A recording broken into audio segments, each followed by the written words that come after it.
Der Himmel steht offen, jetzt weißt du warum.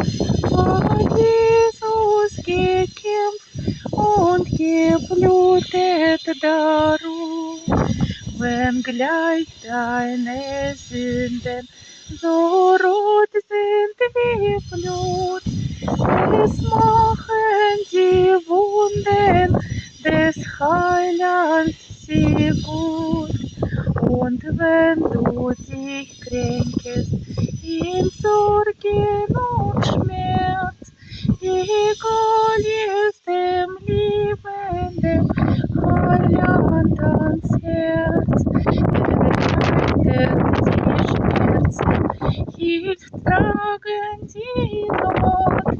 Er führet dich freundlich und sanft bis zum Tod.